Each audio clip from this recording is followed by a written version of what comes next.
Perfect. Thank you very much. So welcome everybody to the best talk about SQL of this workshop, because it is the only one. So I will try to make a quick introduction of SQL, why one should use SQL, or what is the point of SQL, and all this kind of thing. Then more specifically about DPC++, data parallel C++. And after a little theory, and after it, I will conclude this first part of the program. I expect to take like 20 minutes maybe. And after, I'm a huge believer in code example, so I will show you some code example to show that. Oh, maybe I can put my video if I remember how to do that in Zoom. I don't remember. Oh, yeah, start video. Yes, so you can see me. So I think the goal is this talk is really to give you a feel of SQL for the people who don't know SQL, what it's about.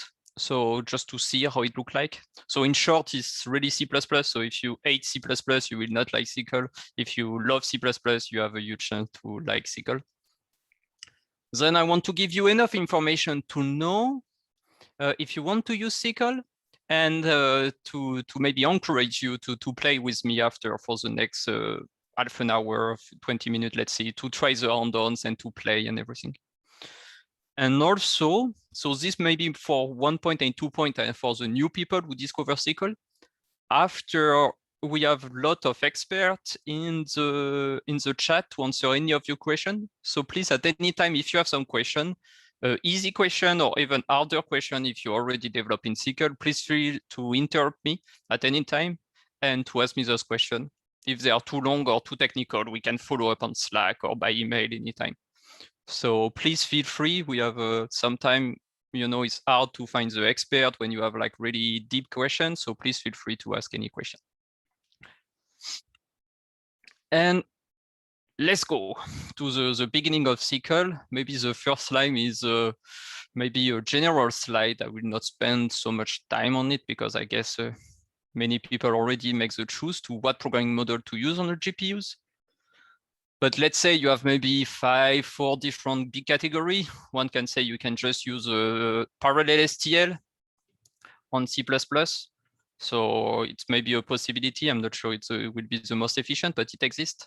And a lot, just as a side note, a lot of implementation of parallel STL already exists in SQL with the SQL backend.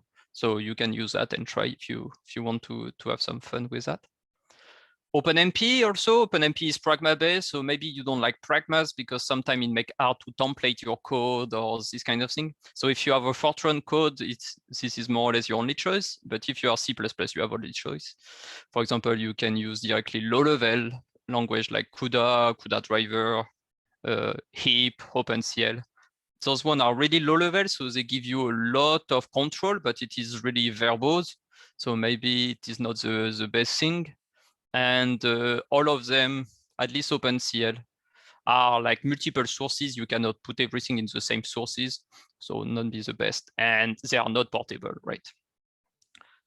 So now you have also all this abstraction layer, this big project like Cocos, Raja, Oka, and all of this kind of abstraction layer who try to hide any, they give you an abstraction layer, and after they implement different backend for you. All these projects are nice, but one can be concerned about the longevity of those projects, right? They are like academic projects. They are not backed up by big companies. So maybe one day they will disappear. I hope not, but I know some people may have some concern. And then we have SQL and DPC++, who are really big open source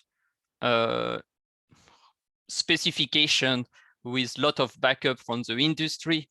A lot of companies are working on it, so it makes a little more of them robust. And SQL and DPC++ for now, I use it like interchangeably, one for the other, and I will talk later about the difference between the two. So now what is SQL really? So SQL is really targeted for C++ programmer. right? So you will see a lot of template. You can template everything. All the function of the API is templated. We'll use a lot of lambdas. It is not a language extension, right? It is really just, it can be implemented without compiler. It's just an API. And you have like pure header-only implementation on SYCL, one can say, right? You don't need a compiler. You don't have any pragmas and everything, so it's pure C++. They didn't try to reinvent the wheel. It is the same consumption. It's Khronos who develop also OpenCL, so they really reuse a lot of concept for OpenCL, so it is more or less battle tested. They don't try to reinvent the wheel. They really reuse like queue, devices, work item. But it differs from OpenCL. It's really highest level, C++, more friendly, and it is single source. I think this is the big difference. You have both implicit data transfer, which is really nice, I think, and explicit data transfer. By explicit, I mean you can do like mem copy between the CPU and the host, you know, host to device, device to host. You have the flexibility if you want to gain a little control. And like I said before, SYCL is really a specification. It's an open source specification developed by the Khronos group, who already developed OpenCL, Sphere, Vulkan, OpenGL. And a lot of people implement this specification. And right now, the last specification is SYCL 2020. So it's really, one thing I like about SYCL is they are really reactive to any change. So if you want to put new ideas, to have something you don't like, because it is a new specification, they are really eager to change it and to extend it to suit the need of everybody. So maybe the most, let's say, important slide. They have a lot of implementation on SYCL already right now. So SYCL is not a project with only one company making it. It's really a lot of people have already some SYCL implementation. So for now, today on the on-zone, we'll use the Intel implementation, which is called DPC++. So DPC++ is the Intel implementation of SYCL. And they have a CUDA plus PTX backend. So that means you wrote your code in C with SYCL, and at the end, it will generate PTX via and you can run on CUDA hardware. But for Aurora, we'll use it via level 0, SPIR-V plus level 0 to target Intel hardware, Intel GPUs. But you can also use DPC++ to target CPUs, and internally on Intel, they use TBB, Intel Threading Blocks. But this is really only one part of the ecosystem. If people like, for example, in the other side, if people like more exotic hardware, Tsubasa, who is a big Japanese computer, have a SYCL compiler, a SYCL implementation when you can use them. And same after, you have ROCm. I will not go in detail, but you can target AMD hardware via HipSYCL. You have TreeSYCL with really just libraries. We can target a lot of things. They have an OpenMP backend with different company. You have CodePlay with another company. So you have a lot of different implementations. So it is nice. You can, you know, benchmark between them. So you can say, oh, you are faster than the other, you are slower than the other, please improve, and all this kind of thing. And as a user, it makes yourself more confident that you will have a large support everywhere. So what is DPC++? So sometimes you hear SYCL, DPC++, it's a little confusing. And sorry, because the more I will talk, it will be more and more confusing. So SYCL is a specification, right? DPC++ is or DPCPP is the implementation. It's the Intel implementation of SYCL. But it is also the name of their compiler that they provide with OneAPI SDK. So OneAPI is this kind of a new big package. It's like the new Virtual Studio, or I don't know how it was called. So if you go on the website, if you Google OneAPI, you will be able to download a big package, and it will have VTune, all the compilers and everything, and you will have DPC++ with a compiler for SYCL. And the only thing it does, it takes just their compiler and add the flag you need to link with SYCL, so you don't need to do that. So they pass fSYCL and everything. So sorry, this one API is different than the parallel compiler that Intel provides, is that right? Yeah, exactly. One API is a new one. So the other is more like the legacy one, and one API is the new. We'll get all the feature. For the parallel one, it was coming as we had to pay for it, right? So this one, we don't have to pay the one API?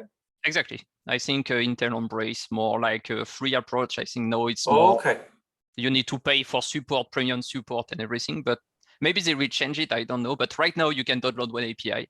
It's free, so you can have a free ICPX. So ICPX is the name of the new compiler, and you can install it on your Ubuntu system without. Thanks a lot. And to be a little more, one level more of confusion, the Intel DPC++ SYCL compiler is open source, so you can just download it, and it is a fork of Clang.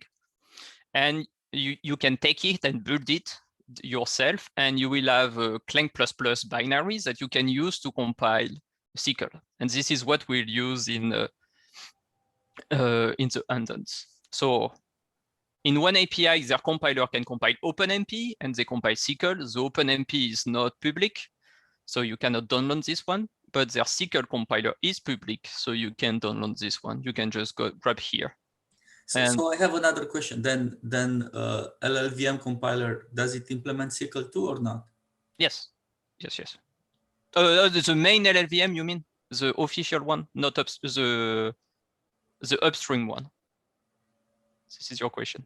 No, sorry. So LLVM implements SYCL or not? So no, the official LLVM doesn't implement SYCL. The Intel have a fork of LLVM who implements SYCL. Okay. So I think they are planning, maybe Nevin know, or maybe Juanes if here. I think they are planning to open source it, to maybe push it mainstream, to upstreaming to the official LLVM, but right now this is not the case.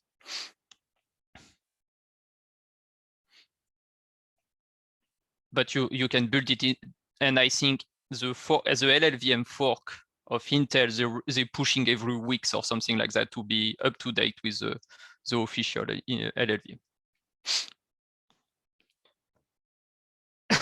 So here I just talk about SYCL, only SYCL, but as you know, you don't want just a programming language, you want all the ecosystem.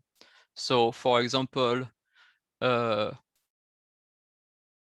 will talk later about like one MKL with the MKL implementation or something like that.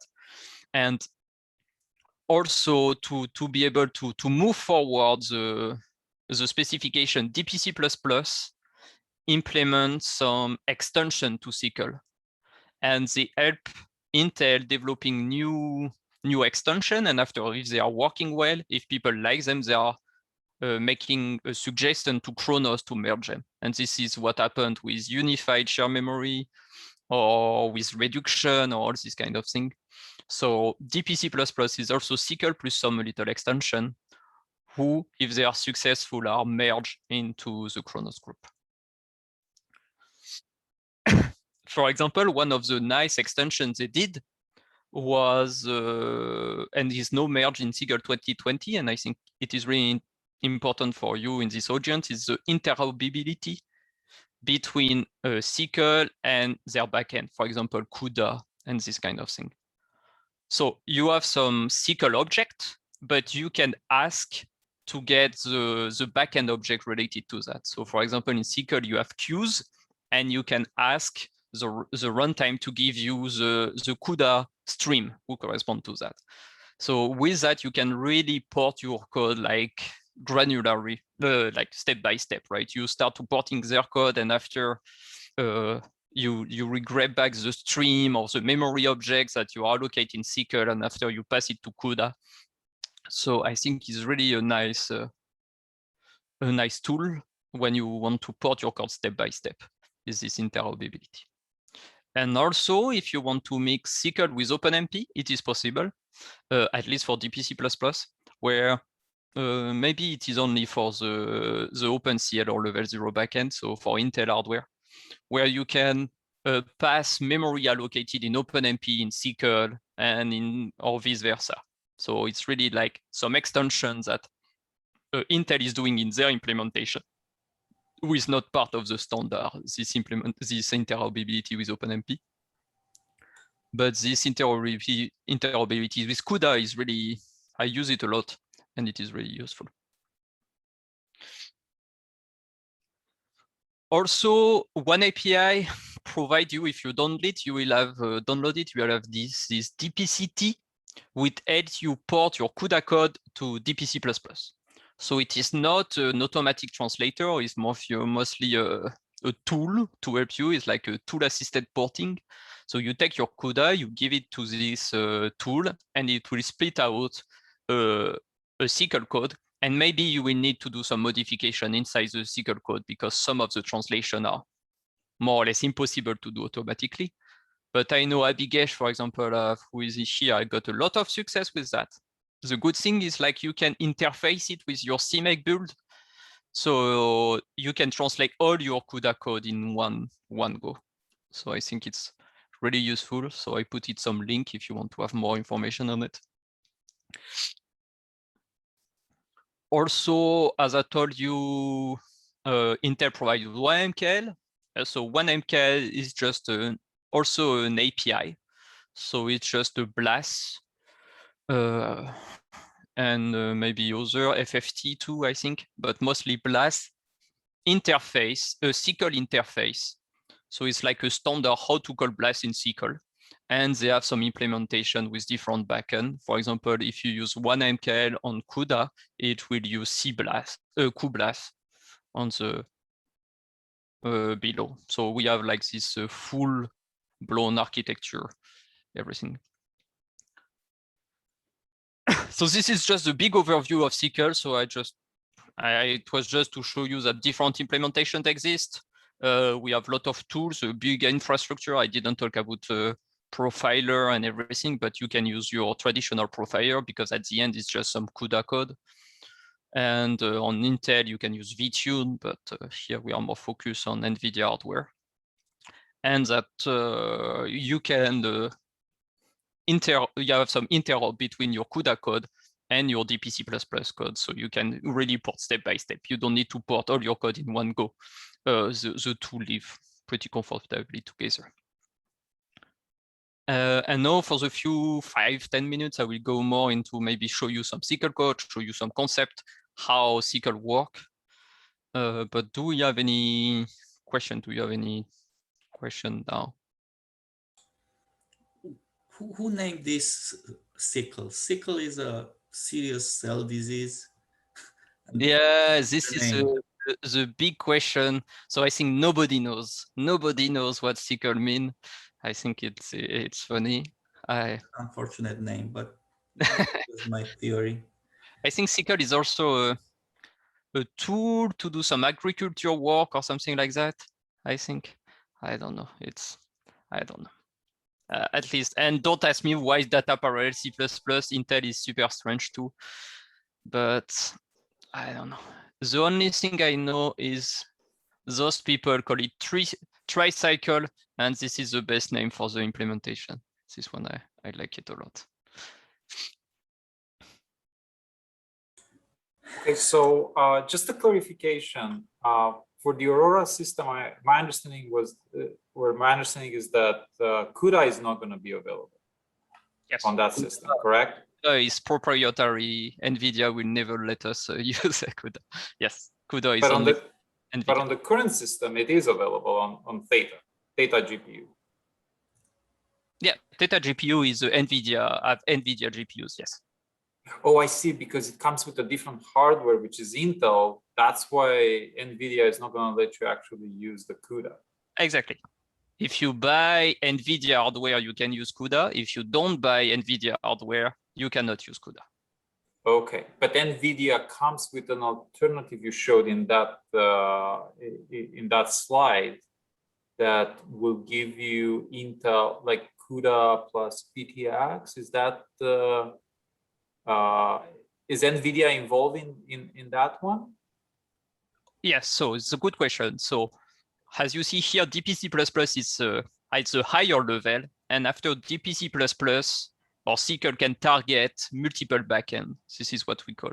So in your case, you wrote in DPC++, like you wrote in OpenMP, and after different people have implemented different backend.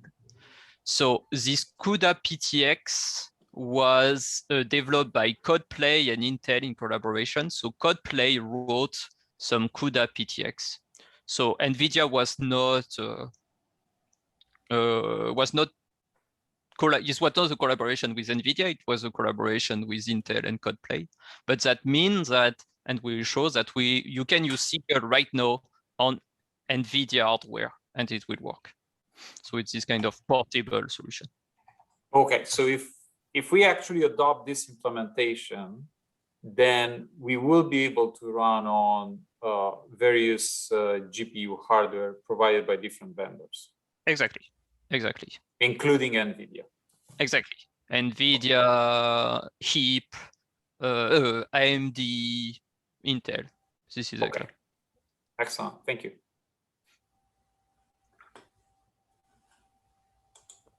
Okay, now a little bit of theory is to scare all the people who do some CS background and they really like UML.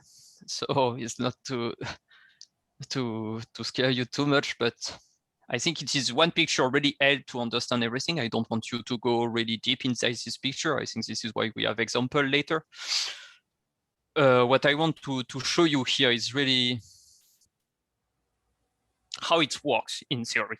So how it works is really like the only thing you need to remember, I think, it's you have a context and you have a queue, right? And to access the device, you need to go via the queue. So a queue is like a CUDA stream, and a device is a device, and that's it. I think this is the most important thing, is this a queue and a device. And if you want to know more, I really encourage you to see some slides and everything.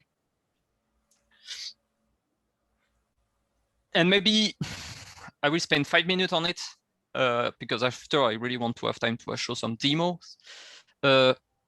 Maybe the most important thing in SYCL, the most advantage is they have this notion of buffer and accessor. So you have your memory, you encapsulate your memory inside buffer, and after you will use accessor to describe how you will want to use those buffer. So for example, you say, I will read this data. I will read and write this buffer. I will write only this buffer. And if you do that, this will give you you don't need to understand how to do this implicit, this explicit CUDA transfer, memory transfer, because the runtime will have all the knowledge to schedule everything for you. So it's really an evolution. For example, at the beginning it was C. In C, you free malloc everything. After we realized that malloc was too hard for people always forgot to free or to malloc. So they recreated C++, where C++, the constructor and the destructor do it for you. You don't need to care about that. And in SYCL, they did the same thing for the data transfer and the data management, where you just say, you are in a descriptive approach, where you say, I will read this data, I will write this data, and the runtime will schedule everything. So the data at the end is correct and it is a valid program. So I will show you the example maybe later. As you know, it's the same concept in CUDA and everything. So maybe not in Fortran, but in OpenMP. It's just a loop, and after inside the loop, you have some work item. So each thread will execute one work item, and there are group work item inside work group. We call a warp, on CUDA, and this work group can synchronize inside all the work item inside the work group can synchronize between them and all this kind of rule. We don't have enough time to go in detail, but a lot of documentation exists. So please feel free to read. And maybe the first example I can show you, and after we can go in the next 20 minutes, something like that, on real example to see. So if you are not a C++, I remember the first time I showed this example, I was a little scared because you have a lot of strange syntax here. You have this equal parentheses. So if you're not a C++ guy, it can be really surprising the first time. But I assure you that after a few times, it's not that hard. If you really want to use the minimum subset of SYCL you want to do, it's pretty easy to learn. And I'm sure after I show you some two or three examples, you will be really confident and you can write your first example. So I will not go in detail right now. I will go more in detail during the more 15 minutes during the document, the hands-on on the example. But just to be short, is here you create some queue. Okay, so a queue is really where you will submit. Implicitly, it is bound to a device. You create your queue. You create your buffer with a wrapper on your data. After you use your queue to submit a job, you say what this kernel will do, how I will access my data. I say I want to write into this buffer. After, when you define how you will access your data, you're submitting your real kernel. So you create this parallel for. You do everything what you want in this kernel, in this lambda. So here I just write some value inside it. So initialize my array. And after you end all of this scope. And at the end, you can just read your data and you're good to go. So it's really a few lines of code, maybe with a weird syntax because of the lambdas, but at the end, it's not that a big deal. And I will show you more example. So in conclusion, for better or worse, depending on your point of view, SYCL is really C++. Many vendors are supported, NVIDIA, AMD, and multiple hardware. You can target CPU, GPU, FPGA. And you have this implicit data movement if you don't use your unified share memory. So if you don't use device malloc, share malloc, or this kind of thing. And you have this buffer accessor concept. So this is, I think, the big takeaway here of these things. I put the slide, I think, on the Slack, so you can check. But now I think Intel and other companies did really a good job of, and Khronos did a really good job of making some presentation and some documents. So you have this reference guide, which is really nice. This is where I took the picture that I show presently. So it's just like maybe a few pages where you have everything you want to know about SYCL. You have the spec for people who like to read a few hundred pages before going to bed. You have a lot of examples. So this one is horse. So we'll use this one today. And after other company have other like really example hands-on and everything. And you have documentation who is online and some books. So CycleTech is really the big websites who agglomerate everything.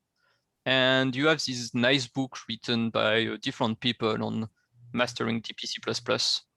And it's really nice. It's nice to have some books from time to time. And you have far more examples just on YouTube. You have a lot of conference about SYCL. So it's a lot of good documentation on that.